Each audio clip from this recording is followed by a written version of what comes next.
دین نہ معلوم ہونے کا نقصان کیا؟ ایک چھوٹی سی بات بتاتا ہوں. ابھی عید آ رہی ہے، صدقہ فطر ادا کرو گے، ٹھیک؟ صدقہ فطر اکثر مسلمان ادا کرتے ہیں. اب صدقہ فطر کی اہمیت یہ ہے کہ ہمارے روزوں میں جو کمی رہ جاتی ہے، کوئی خامی رہ جاتی ہے، صدقہ فطر دینے کی برکت سے وہ کمی اللہ پوری کر کے قبول کر لیتا ہے. جو صدقہ فطر نہیں دیتے ان کے روزے زمین اور آسمان کے درمیان معلق رہتے ہیں، یعنی اپنی زبان میں لٹک رہے ہوتے ہیں. معلق رہنا یعنی لٹک رہے ہوئے، بیچ میں ہوتے ہیں زمین اور آسمان کے بیچ میں، ٹھیک؟ اب صدقہ فطر سب دیتے ہیں. میں سمجھتا ہوں مالیگاؤں میں جن لوگوں پر واجب نہیں ہے، ایسا شوق ہے ہمارے یہاں، وہ بھی دیتے ہیں. کس کو دیتے پتہ ہے؟ جاگلی کو. صدقہ فطر کس کو دیتے ہیں؟ جاگلی کو. صدقہ فطر کس کو دیتے ہیں؟ اور مانگنے کے لیے آتے ہیں کہاں کہاں سے لوگ ادھر ادھر، ان کو دیتے ہیں. آپ سے پوچھتا ہوں بھائی، وہ کافر ہیں، وہ مسلمان نہیں ہے، اور صدقہ فطر آپ کافر کو دو گے تو ادا ہی نہیں ہوگا، ادا ہی نہیں ہوا. اور جب صدقہ فطر ادا نہیں ہوا، دیا تو آپ نے، خرچہ تو ہو گیا، مال تو گیا، گیہوں تو گئے، اناج تو گیا، پیسے تو گئے، لیکن آپ کو مسئلہ معلوم نہیں تھا، جاگلی کو دے دیا نا. اور نہیں مولانا، عورتیں تو کہتے ہیں نہیں مولانا، وہ تو مہینے بھر جگانے کے لیے آتا رہا. ارے اللہ کی بندی، وہ مسلمان نہیں ہے. صدقہ فطر مسلمان کو دیا جاتا ہے، غیر مسلم کو دو گے تو ادا ہی نہیں ہوگا. اور وہ گاڑیاں بھر بھر کے لے جائے، میری آنکھیں پھٹتی ہے، دکھ ہوتا ہے، اتنوں کا ضائع ہو گیا. وہ جو آتے ہیں وہ غیر مسلم فقیر گاڑیاں بھر بھر کے لے جاتے ہیں، یعنی اتنے لوگوں کا صدقہ فطر ضائع ہو گیا. ضائع ہو گیا تو کیا ہو؟ معلوم نہیں تھا. سیکھ تو لیتے، علماء سے پوچھ تو لیتے. علماء کو تو آپ دشمن سمجھتے ہو، ارے یہ لوگ کیا، ان کو کیا سمجھتا ہے، سب آپ کو سمجھتے. اگر آپ بیمار پڑ جائیں تو کس کے پاس جاتے ہو؟ ڈاکٹر کے پاس جاتے، کیونکہ وہ ڈاکٹر کا سبجیکٹ ہے. گھر بنانا کس کے پاس جاتے ہو؟ انجینئر کے پاس، وہ اس کا سبجیکٹ ہے. ٹھیک ہے یہ نا، ایسے ہی کرتے ہو نا. تو دینی مسائل اپنی مرضی سے کیوں پیدا کرتے ہو، اپنے پیٹ سے کیوں پیدا کرتے ہو؟ جب اپنا علاج خود نہیں کرتے، اپنا گھر خود اپنے ہاتھ سے نہیں بناتے، تو اپنے دین کے معاملات کیوں خود حل کرتے ہو؟ میں یہ نہیں کہہ رہا ہوں ہمارے پاس آؤ، آپ جس عالم کو پسند کرتے وہاں جاؤ، ہمیں کوئی ضرورت ہی نہیں ہے. میں آپ سے پھر کہتا ہوں، کوئی یہ نہ سمجھے کہ ہم یہ مسائل لاتے ہیں تو اپنے کچھ مفاد. واللہ اللہ کے گھر میں کہتا ہوں، لعنت ہو اس پر جو اپنے مفاد کے لیے بات کرے. ہم تو اللہ کے لیے بات کرنا چاہتے ہیں، لیکن کچھ لوگوں کے دلوں میں منافقت کا مرض ہے، تو وہ یہ سن کر سوچتے رہتے ہیں کہ یہ تو اب یہ بات آئی تو یہ اپنے ہماری کوئی مفاد نہیں. ہمیں اللہ رسول کے در سے اتنا مل چکا، اللہ نے اتنا دیا ہے، اللہ نے بے نیاز کر دیا. رب کے گھر میں کہتے ہیں کوئی مالیگاؤں والا نہیں کہہ سکتا کہ ہم کبھی اپنی ذات کے لیے اس کے پاس گئے ہیں، واللہ کبھی نہیں. ہم تو اللہ کا شکر ہے، تحدیث نعمت کے لیے کہتا ہوں. جس کا کاروبار مجھے مشکوک نظر آتا ہے، میں تو اس کے گھر بھی جاتا ہوں تو پان منہ میں رکھ کر جاتا ہوں تاکہ اس کی چائے نہ پینی پڑے. اللہ رسول کا کرم ہے، ہم تو اتنے محتاط ہیں، اور اپنی ہوشیاری سے نہیں، اللہ کے کرم سے ہے. اپنی کوئی تقوی پرہیزگاری بتانا مقصود نہیں ہے، لیکن یہ جو باتیں کہی جاتی ہے حق صرف لوجہ اللہ کہی جاتی ہے. مت دو کافروں کو، آپ کا صدقہ فطر ہی ادا نہیں ہوگا. بتاؤ لوگوں کو، دین پتہ نہیں ہے.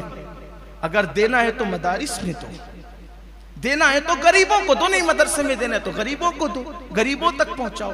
غریب ہے نا مالیگاؤں، میں نے بتایا نا، ایسے لوگ نہیں ہیں جو رمضان شریف کا پہلا روزہ چھوڑ سکتے ہیں سحری کے لیے پیسے نہ ہونے کی وجہ سے. اللہ ہمیں اس بارے میں پوچھے گا. دین سیکھ لو جتنا سیکھ سکتے ہو، علماء سے رشتہ بناؤ، مبلغین سے رابطہ بناؤ، دین سیکھ لو.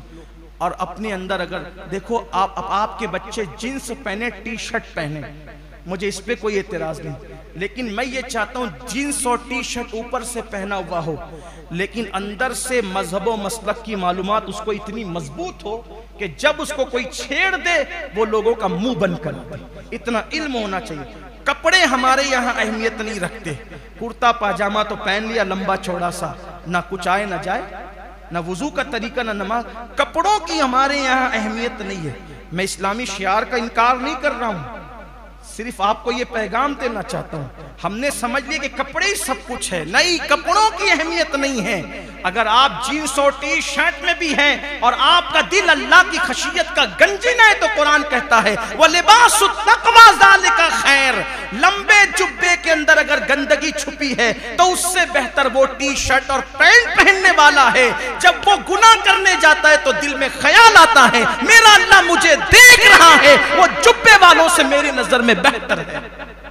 ہمارے یہاں لباس کی اہمیت نہیں ہے, ہمارے یہاں تو دل کے تقوی کی اہمیت ہے. اپنی معلومات میں اضافہ کرو, اپنے آپ کو بدلو.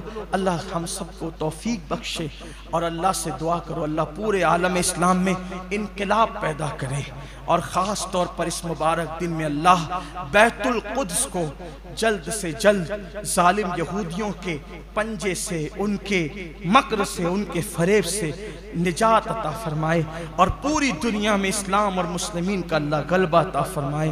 اور اللہ ہم سب کو پوری امت کو وحدت کے ساتھ صحابہ اور اہل بیت کے عقائد پر اتحاد و اتفاق کے ساتھ زندگی گزارنے کی توفیق عطا فرمائے.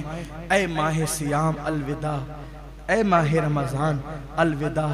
اللہ سے پھر دعا کریں آپ سب سلامت رہیں, ہم سب سلامت رہیں, اور اللہ آئندہ سال خیر کے ساتھ, عبادت کی توفیق کے ساتھ, صحت و سلامتی کے ساتھ ہمیں پھر رمضان شریف عطا فرمائیں. جاتے جاتے کھڑے ہونے والوں کو بھی یہ پیغام دینا چاہتا ہوں, میرے عزیزوں بہت ہو گیا, آخری میں جمعہ کے دن آنا, ایک دن قبر میں تم کو بھی جانا ہے. کب تک کہ 2 رکعت پڑھنے کے لیے آؤ گے؟ اتنے خود غرض ہو گئے تم لوگ, آخری میں آتے ہو خطبے کے ٹائم اور دعا بھی نہیں ہوتی اور بھاگنے لگتے ہو. کیوں آتے ہو؟ کوئی رو رہا تھا کہ آؤ چلو؟ کس نے بلایا؟ اپنا اسلام بچانے کے لیے 2 رکعت پڑھنے آتے ہو تاکہ مسلمانی قائم رہے, مسلمان کہلاؤ. فلموں میں جاؤ گے تو نمبر لگا لگا کر ٹکٹ نکالو گے, اور جمعہ کے دن 2 رکعت پڑھنے آؤ گے. خطبے تک وضو ہوتا رہے گا, خطبے تک وضو ہوتا رہے گا, اور ادھر سلام پھیرے کے بگ بگ بگ ایسے بھاگتے جیسے اسکول کے بچے چھٹی ہونے کے بعد شریر بچے بھاگتے ہیں بستہ لے ایسے بھاگتے. کیوں آئے تھے بھائی مسجد میں؟ میری باتیں کڑوی لگے تو معاف کرنا, اللہ کے گھر میں آئے ہو, نہیں ہفتے بھر 5 وقت آتے ہو, ایک دن میں آتے ہو 2 رکعت پڑھ کے جاتے ہو. رسول اللہ کے دل پہ کیا گزرتی ہوگی؟ یہ میری امت ہے جن کے لیے پوری رات میں نے دعائیں کی, یہ فرض نماز کے بعد کی دعا تک نہیں کر سکتے. کیا ہو گیا ہمیں؟ فلموں کے لیے گھنٹوں پہلے سے جا کے بیٹھیں. اچھا یہاں سے جا کے کام کیا کرنا ہے؟ بیٹھ جانا ہے, بس ادھر ادھر اولا پاڑ کرنا ہے.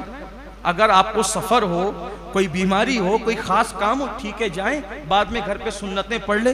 جو مسجد میں سنتیں نہیں پڑھتے وہ گھر جا کے کیا پڑھنے انہیں؟ خدا کے لیے ایسا نہ کرو, ایک دن مرنا ہے.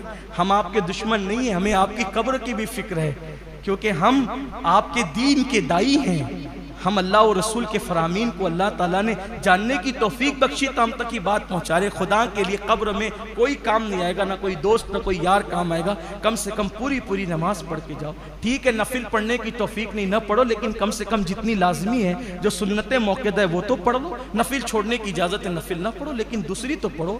دعا تو کرو, دعائیں تقدیر بدل دیتی ہے, دعاؤں سے زندگی میں انقلاب آتا ہے. دعا تو کر